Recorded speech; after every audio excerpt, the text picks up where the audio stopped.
जी दोस्तों, इस वीडियो में हम बात करते हैं CSS प्रॉपर्टीज़ की। जिस तरीके से हमने पहले देखा था कि HTML का एक मेथड था जो कि HTML के टेक्स्ट को लेता था, उसको हासिल करता था, या फिर HTML के टेक्स्ट को जो है वो सेट करता था। उसके अंदर हम जो भी उसके मेथड के अंदर पैरेंथेसिस के अंदर चीज़ें जो भी टेक्स्ट लिखते थे वो HTML के तौर पर सेट कर देता था। इसी तरीके से टेक्स्ट के मेथड के अंदर टेक्स्ट के ज़रिए हम या तो जो भी डेटा होता था, कंटेंट होता था, उसको लेते थे, या फिर जो है हम उसको चेंज कर लिया करते थे पैरेंथेसिस के अंदर लिख के। सेम इसी तरीके से हमारे पास एक मेथड है CSS का मेथड, जिसके ज़रिए हम CSS की प्रॉपर्टी की वैल्यूज़ वगैरह को हासिल भी कर सकते हैं और उन्हें सेट भी कर सकते हैं, और उसके अंदर मल्टीपल वैल्यूज़ को भी हम इस्तेमाल कर सकते हैं। तो सबसे पहले हम CSS के मेथड को देखते हैं। उसके लिए मैं तमाम डिलीट कर रहा हूँ।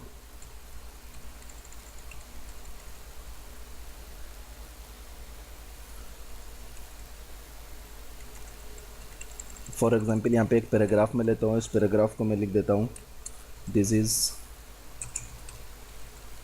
पैराग्राफ। और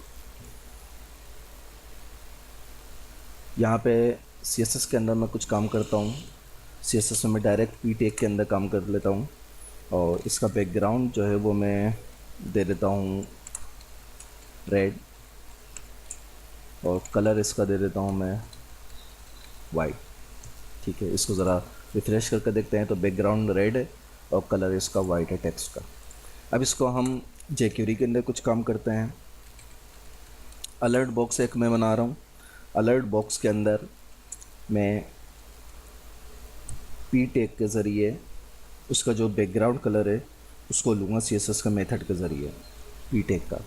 तो डॉलर, डॉलर के बाद p टैग, और उसके बाद मैं यहाँ पर CSS का मेथड देखें ये यूज़ कर रहा हूँ। CSS का मेथड है, इस मेथड के अंदर पैरेंथेसिस के अंदर मैं इसकी प्रॉपर्टी दूंगा जो मैं लेना चाह रहा हूँ, बैकग्राउंड कलर। ठीक है, इसको डबल इन्वर्टेड कॉमास में कर दें, बैकग्राउंड कलर। तो अब ज़रा हम इसको करके देखें, रिफ़्रेश करके देखें तो ये देखिए अलर्ट के अंदर उसने ले लिया क्या 8 GB। जो इसका बैकग्राउंड है रेड कलर का उसने दे दिया कि रेड जो है 255 है, और ग्रीन कुछ 0 है, ब्लू जो है 0 है। ठीक है, उसकी वैल्यू उसने हमें दे दी है, 8 GB की वैल्यू उसने हमें दे दी है, वो हम यहाँ पे देख भी सकते हैं।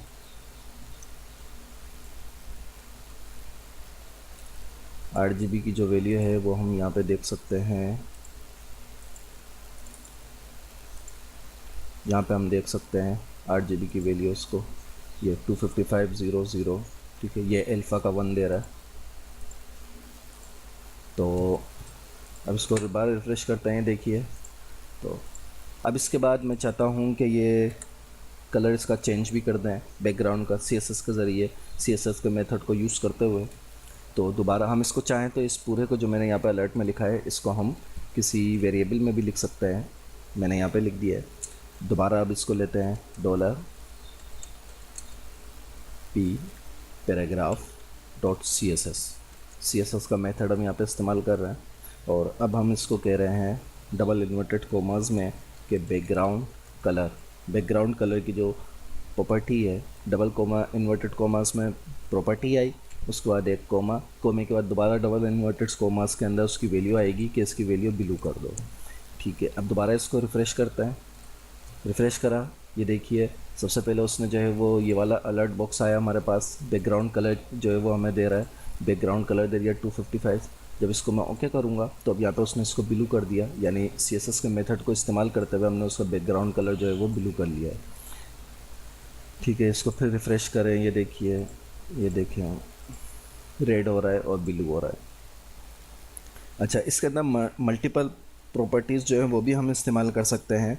CSS के मल्टीपल प्रॉपर्टीज़ को भी सेट करने के लिए ये मेथड इस्तेमाल होता है, लेकिन इसके अंदर थोड़ा सा डिफरेंस है कि ये जेसन के मेथड के ज़रिए, जेसन का मेथड जो है वो इस्तेमाल इसके अंदर करना पड़ता है। फॉर एग्ज़ाम्पल मैं आप लोगों को करके दिखाता हूँ कि कमेंट में कर बताता हूँ आपको कि ये इस तरीके से होगा CSS, उसके बाद डबल इन्वर्टेड कोमास, ये तो आप अब तक देख चुके हैं। अब इसके अंदर हम 2 कर्ली ब्रैकेट लगाएंगे, ओपन क्लोज। 2 कर्ली ब्रैकेट के बाद फिर यहाँ पे जो प्रॉपर्टी है वो प्रॉपर्टी आएगी, प्रॉपर्टी के बाद कॉलम, और उसके बाद फिर डबल इन्वर्टेड कोमास और यहाँ पे उसकी वैल्यू, उसके बाद फिर कोमा, और फिर वापस इसी चीज़ को हम मल्टीपल जितना चाहें इस्तेमाल कर सकते हैं, और लास्ट में कोमा नहीं आएगा। तो ये इस तरीके से हो जाएगा कि CSS, और उसके बाद ये जो सिंटैक्स है ये एक्चुअली जेसन का जो है वो सिंटैक्स है। तो इसके CSS के लिए, CSS के मेथड के अंदर मल्टीपल प्रॉपर्टीज़ को यूज़ करने के लिए हमें जेसन का सिंटैक्स जो है वो इस्तेमाल करना होता है। तो ये देख लें आप अच्छी तरह कि CSS है, CSS के बाद कॉलम है, कॉलम के बाद CSS का मेथड है, उसके बाद कर्ली ब्रैकेट है, कर्ली ब्रैकेट के बाद प्रॉपर्टी और वैल्यू जो है वो इन्वर्टेड कॉमास के अंदर आएंगी, और प्रॉपर्टी वैल्यू के दरमियान में कॉलम आएगा, और वैल्यू के बाद जो है वो कोमा आएगा, और लास्ट में कोमा नहीं आएगा। ठीक है, तो इसको रिमूव करता हूँ मैं। अब हम यहाँ पे एक काम करते हैं कि पैराग्राफ का जो साइज़ है इसको चेंज कर देते हैं। या अलर्ट को भी मैं कमेंट कर रहा हूँ और इसको भी मैं कमेंट कर देता हूँ, और यहाँ पे दोबारा हम लेते हैं P, और P का CSS में चेंज कर रहा हूँ, CSS मेथड, उसके अंदर कर्ली ब्रैकेट, कर्ली ब्रैकेट के अंदर अब यहाँ पे मैं सबसे पहले कलर, और कलर इसका मैं कह रहा हूँ कि कलर कर दो रेड, तो है ये ब्लू। ठीक है, और उसके बाद कोमा, यहाँ पे font size double inverted commas कर दें। फॉन्ट साइज इसका मैं कर रहा हूँ 200%। ठीक है, अब ये देखिए इसका जो कलर है वो यहाँ पे वाइट है, लेकिन अब वो ब्लू हो जाएगा, और यहाँ पे उसका जो फॉन्ट साइज़ है वो 200% हो जाएगा। अब ज़रा इसको रिफ़्रेश करके चेक करते हैं, तो ये देखिए उसका कलर जो है वो ब्लू हो गया है वाइट से, और फॉन्ट साइज़ 200% हो गया, और ये देखिए यहाँ पे इनलाइन स्टाइल बन गया है। ठीक है, इनलाइन स्टाइल में, एलिमेंट स्टाइल में वो इनलाइन स्टाइल कह रहा है कि कलर ब्लू है, सही है। ये देखिए कलर ब्लू वाइट हो गया, और फॉन्ट साइज़ 200% को हमने हाइट कर दिया, तो वो और ओरिजिनल उसमें आ गया है। तो ये था इसका जेसन सिंटैक्स किस तरीके से हम इस्तेमाल करते हैं CSS के अंदर।